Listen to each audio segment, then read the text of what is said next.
Fintech is the same. You know, what you are doing, if you are building a platform that allows people to literally seduce people into the market and make them lose their shirt, and then you say, I'm only a platform. But there are thousands of people who are losing their money, their hard-earned money, because of what you are doing. You know. You don't need a regulator to tell you. So what does your conscience say? Would you recommend your service to your mother-in-law? Some important words, and this from the SEBI chair, Madhabi Puri Buch. This is what she said to fintechs and to finfluencers, financial influencers. This was at the Global Fintech Fest, where she emphasized on the market regulators' efforts now to crack down on unscrupulous marketing and the clickbaiting that happens to, quote-unquote, seduce investors into spending thousands and lakhs of rupees, promising blockbuster wins and profits. Of course, just last week, SEBI released a circular. This circular listed certain guidelines to help curb this problem and protect the interest of investors. Let's put this in context first. My colleague Sumita is joining us, and after that, we'll get into a discussion about it. But Sumita, bring us up to speed with what SEBI is trying to do to be able to tackle the menace of fraudulent, perhaps wrong information, but sometimes it's even fraudulent. How exactly is SEBI trying to check this? What are the guidelines saying? Double your money and become a millionaire at 30. Buy this stock immediately and retire at 40. Machli mar gayi when the price of a stock is about to fall. Well, to put a total ban on influencers who spout these claims and resort to unethical practices and fleece and misguide gullible people, well, SEBI chief Madhabi Puri Buch has a word of caution. Well, she has urged influencers looking to deal with securities or partnering with regulated entities to register with the Securities and Exchange Board of India. She says, and I quote, "We're very clear. If you wish to stay outside the purview of SEBI, we don't have any problem because we respect your freedom of speech. But if you wish to deal with securities or wish to partner with regulated entities, then you need to come and register with us. If your actions cross into enticement, entrapment or fraud, that's unacceptable." That's what Buch has said. When, in fact, her comments come just days after SEBI floated a consultation paper on August 25th, which introduced a proposal to limit interactions between regulated entities and unregistered influencers and to make certain disclosures. Finfluencers or financial influencers have come on SEBI's radar amidst growing cases of misinformation, and in many cases, there are cases of outright fraud. According to a SEBI study, 9 out of 10 equity F&O traders lose money.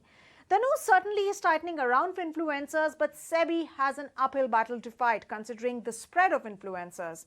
But can influencers be totally tamed and regulated? If so, how soon? Well, these are some of the questions that we're still seeking answers for. Regulating influencers, that is a key area that SEBI is taking very seriously. The consultation paper with the suggested guidelines are out, and we'll see exactly where this lands. But let's get perspective on this. Abid Hassan is CEO and co-founder at Sensibull, and he's joining us on the show. Abid Hassan, great to have you with us. You know, clearly there is no doubt that some of that financial advice that is given out by these influencers, it turns out to be dishonest, often conflicted. Now, in this paper that SEBI has put out for consultation from the public, they're proposing to restrict the association of the regulated entities under SEBI with unregistered finfluencers. They want all finfluencers to get registered if they want to continue doing what they want. How much of a deterrent do you think this would actually be for the kind of fraudulent activity that takes place in the name of financial advice? Okay, so personally, I've been a huge advocate of this regulation for quite some time, because see, the thing is this, right? This is the masterstroke which SEBI did. It's a brilliant welcome move for the simple reason that if you look at it, at the core of everything that influencers is doing, the fact is that they're making money somehow. Now, there are multiple streams of revenue like YouTube ad income and all, but there is no denying that the majority chunk of money that a influencer earns is through a single route, which is promotion, right? Promotion of a product. Now, in some cases, these products could be, something like selling crypto or selling some FDs or questionable investments, which are, not under stock market. But the significant part of this promotion comes from referral income through brokerages, right? Now, the perverse incentive, which is here, is the fact that, look, whenever you open a broking account through my referral link and you trade through that broking account, I get money. So it is in my interest to make you trade. So every time I'll just log into YouTube and say, boss, I like this stuff. Why don't you buy this? Are Nifty 20,000? Why don't you buy a call option? So I'll keep on making you do stuff which even I have no idea. And the regulator has rightly noticed that there's a very perverse incentive here. There's a conflict of interest here. On the one hand, Finfluencer is selling the dream that, boss, you know what? Trade like me, trade a lot. You'll buy, a Ferrari within the next 6 months. So a lot of desperate people who are the most vulnerable people in this data, they really are aspirational, right? They want to get rich. So they listen to these guys, keep on trading, they make referral income, and this incentive system has to stop. So if you ask me, yes, I think this is a very, very, very significant step by the regulator in curbing down the only incentive or the major incentive in the system, which is referral income. Yes, and clearly, like you said, it's a masterstroke. The SEBI chief clearly saying that if you wish to deal with securities or if you wish to partner with regulated entities, then you need to come and register with SEBI. That is an intelligent line, and perhaps you can tell us what you think, because it doesn't come in the way of freedom of speech, because those entities who prefer to stay out of SEBI's purview, they can continue doing what they want. But do you think that would be fair as an assessment? So the thing is this, right? This freedom of speech is much abused, right?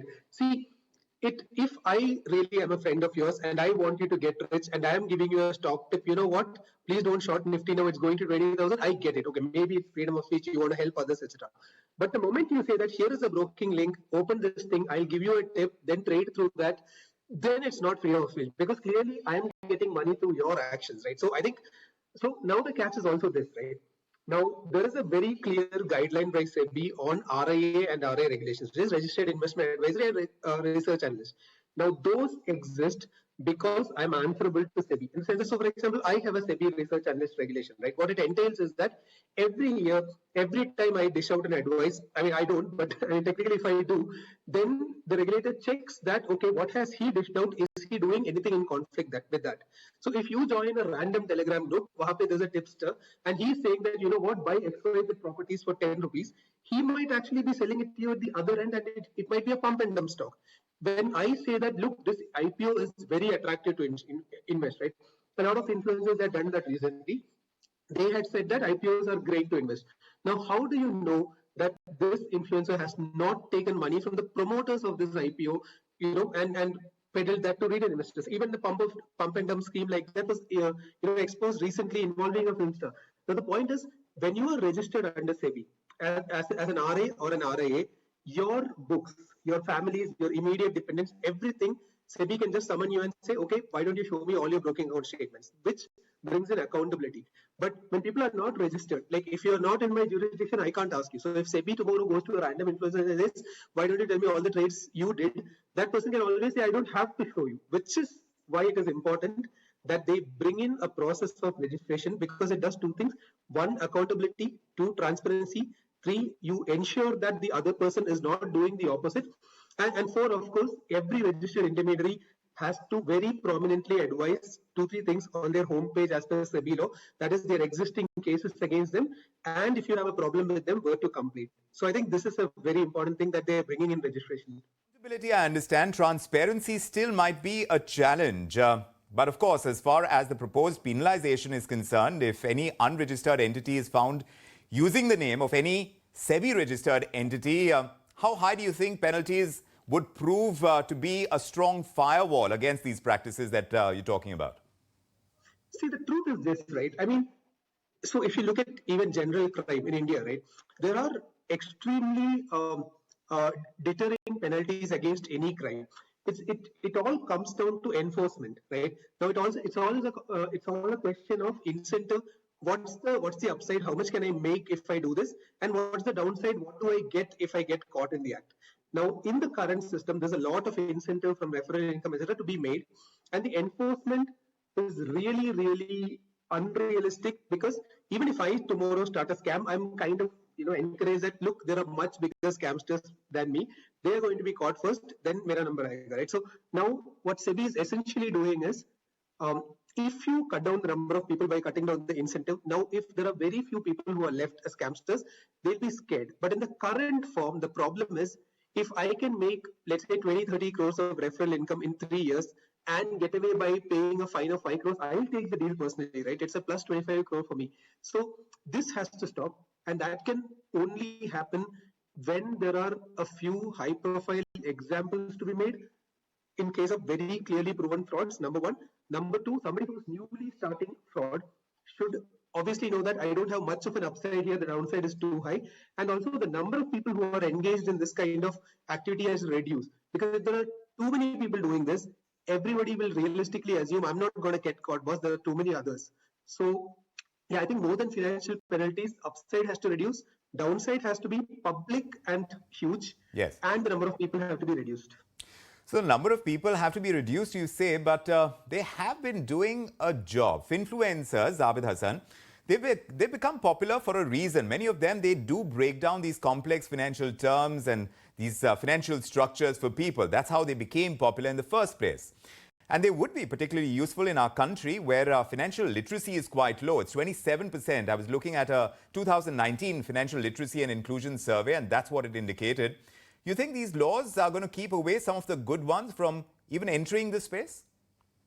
So that is a very good point, because see, the thing is this, right? I also understand, because after the proliferation of influencers somewhere during the time of COVID is when financial literacy in India, at least people's awareness, people understanding that, okay, there is something called, Nifty or Sensex and I can invest in SIP mutual fund, etc. That came around very popular purely because of and the huge hand that many good influencers played in this is undeniable. That is true.